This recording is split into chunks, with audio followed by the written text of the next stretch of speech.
Smart city म्हणून मिरवणाऱ्या पनवेल महानगरपालिकेमधल्या मी ओवे गावात आहे.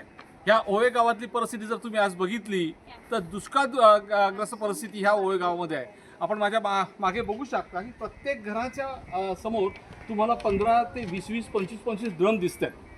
पाण्याची भीषण टंचाई ह्या सगळ्या गावांमध्ये आहे. नुसतं ओवे गावच नाही, अशा पद्धतीने पनवेल महानगरपालिकेच्या हद्दीमध्ये एकूण 29 गाव आहेत आणि 29 गावांमधली ही परिस्थिती आहे.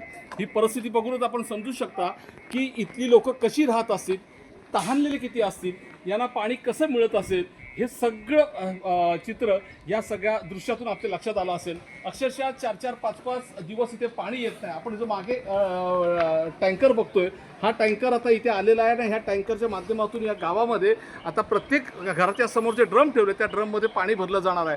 हा टँकर देखील दिवसातून 2-2, 3-3 दिवसांनी येतो अशी परिस्थिती आहे. आणि हा टँकर देखील इथल्या गावकऱ्यांना फुकट येत नाही, तर तो पाणी विकत घ्यावं लागतं. आणि जर परिस्थिती हा टँकर देखील नाही आलं तर 500 रुपये ला 1000 लिटर पाणी, अशा परिस्थितीमध्ये ही लोक इथली जगत आहेत. अक्षरशः तहानलेल्या परिस्थितीमध्ये आपण ह्या रखरखत्या उन्हामध्ये या लोकांना पाण्यासाठी अक्षरशः वणवण फिरावं लागतं. तर याच स्मार्ट सिटीमधली ही लोक नदीवरती अक्षरशः कपडे भांडी धुवायला जावं लागतात. नक्की हे स्मार्ट सिटीमधलं शहर आहे की एखाद्या दुष्काळग्रस्त भागामधलं शहर आहे, हेच लक्षात येत नाही आहे. आपल्यासोबत इथल्या सगळ्या महिला आहेत ज्या पाण्यासाठी वणवण फिरत आहेत. ते हाल अक्षरशः त्यांचे होत आहेत. आणि सगळ्या म्हणजे या पाण्यामुळे, दूषित पाण्यामुळे होणारे जे आजारपण आहेत त्याला देखील सामोरं जातात. आपण सगळ्यांशी बोलणार आहोत. ताई, काय सांगाल, कशा पद्धतीचे तुमचे एकूण हाल आहेत आणि तुमचे जे हाल होत आहेत त्याकडे खरंच कोण पाहतोय का? नाही, खरंच बघायला गेलं तर कुणी आतापर्यंत तरी कुणी याच्यामध्ये गांभीर्याने लक्ष दिलेलं नाही. खारघर हे आपण स्मार्ट सिटी म्हणून ओळखतो, पण स्मार्ट सिटीच्या बाजूलाच 5 मिनिटाच्या अंतरावर, 10 मिनिटाच्या अंतरावर हे ओवे कॅम्प गाव वसलेले.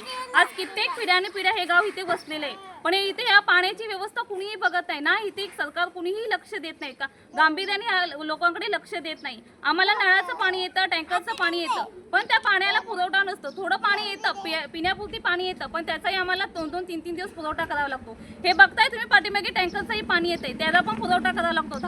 8 ते 10 दिवस हे पाणी आम्हाला पुरवावं लागतं. जर हे पाणी नसलं तर मग आम्हाला विकत घ्यावं लागतं. विकत घ्यावं लागतं म्हणजे 500 रुपयाला 1000 लिटर पाणी भेटतं, ते आम्हाला कंटिन्यू विकत घ्यावं लागतं. नसेलच पाणी तर आम्हाला लेडीजला खाली नदीवरती धुवावं लागतं. अशा या उन्हामध्ये लेडीज 1 ते 2 वाजता, कितीही वाजता कपडे धुण्यासाठी त्यांना जावंच लागतं. कारण की रोजची दिनचर्या आहे. अन्न, वस्त्र, निवारा आपल्या मूलभूत गरजा आहेत. जर आपल्याला पाणी नाही भेटलं तर आपण जगू शकतो का? नाही ना. मग ह्या मूलभूत गरजा आहेत, त्याच्याकडे सरकारने गांभीर्याने लक्ष द्यावं आणि आमची लवकरात लवकर आमची पाण्याची व्यवस्था करावी. घरामध्ये आम्हाला ही पाईपलाईन दिली, पण पाईपलाईनला पाणी येणार कधी? घरामध्ये नळाची व्यवस्था द्यायला पाहिजे का? आता बघायला गेलं तर स्मार्ट सिटी बाजूला सगळ्या गावांमध्ये खारघरला 24 तास पाणी येतं ना. मग ती आमच्या गावामध्ये तशीच काहीतरी व्यवस्था करावी. आम्हालाही आमच्या ह्या लोकसंख्येनुसार गावामध्ये मोठी टाकी उपलब्ध करून द्यावी, जेणेकरून पाणी 24 तास नको, पण कंटिन्यू सकाळ आणि संध्याकाळ 2 टाइम तरी पाणी भेटलं ते गरजेपुरतं ते भेटलं, कंटिन्यू भेटायला पाहिजे. आमची अशी इच्छा, मागणी आहे. कारण की आम्हाला हे पाण्याचा पुरवठा होत नाहीये. 2-2, 3-3 दिवस, 4-4, 5-5 दिवस पाणी पुरवठा करावा लागतोय. आला तर आला, नाही तर मग विकत घ्यावं लागतंय. अशी गावची. काय मावशी, तुम्ही काय सांगाल, काय तुमचे हाल होत आहेत? आमचं हाल कसं काय होणार आता, काय तुम्हाला सांगणार. मी मागून भीक मागतोय. या बाईकने एक दिवस, त्या बाईकने एक, दुसऱ्या बाईकने कसं मी भीक मागतोय.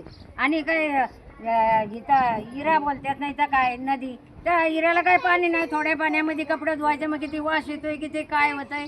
आमचं लय हाल बा या माणसांचं. पण इकडे कोण दखल घेत नाही. या किती मिटिंगी झाल्या, किती काय झालं, तरी इथं कोण आमच्या गावामध्ये कोण सुद्धा काही पाण्याविषयी काही करीत बी नाही आणि बोलत बी नाही.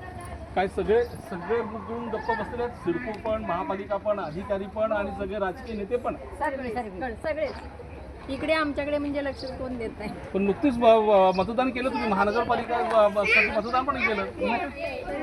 पाणी भेटतं आम्हाला, पण म्हणा पुरवठा पाणी भेटतं, एवढं पुरेसं नाही. 2 दिवसातून 3 दिवसातून येतं पाणी. टँकर 8 दिवसातून येतो, तर किती दिवस पुरवायचा पाण्याचं? पण याच्यानी काय लहान मुलं ना काय ह्या दूषित पाण्यामुळे काय आजारपणाचं हे होतं? आजारपण येतोच.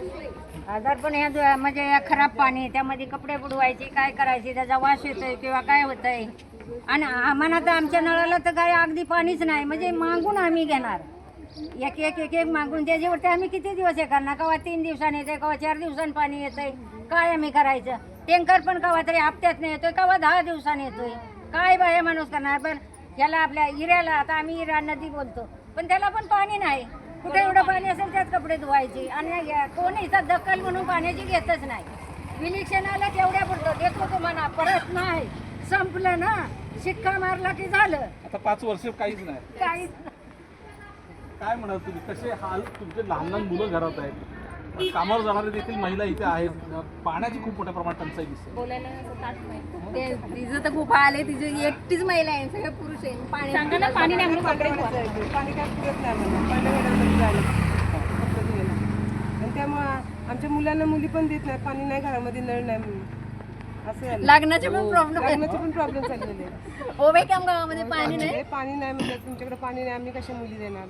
मुलं शिकलेली आहेत, नोकरीला आहेत, तर मुली कशी द्यायच्या? पाण्यामुळे सगळे प्रॉब्लेम. नक्कीच आपण पाहतो की स्मार्ट सिटी मधलं गाव आहे, परंतु यांचं दुःख जर तुम्ही पाहिलं तर पाण्यासाठी तर वणवण करावंच लागतं, पण दुसरीकडे जाऊन यांना मुली देखील या गावात कोण देत नाही, अशी परिस्थिती या पनवेलमधल्या संपूर्ण 29 गावाचं आहे. खरं म्हटलं तर सिडको स्वतःला म्हणते की नियोजित हे शहर बसवलं, आम्ही एक विकसित शहर बसवलंय, मात्र सिडकोचं नियोजन पण देखील या ठिकाणी फेल झालेलं आहे पूर्णपणे.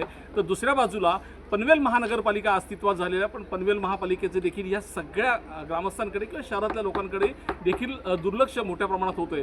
गगनचुंबी इमारत उभ्या राहिल्यात, मात्र त्याच्या टाक्यांमध्ये देखील खणखणाट आहेत, त्यांना देखील पाण्यासाठी टँकरवरती अवलंबून राहतोय.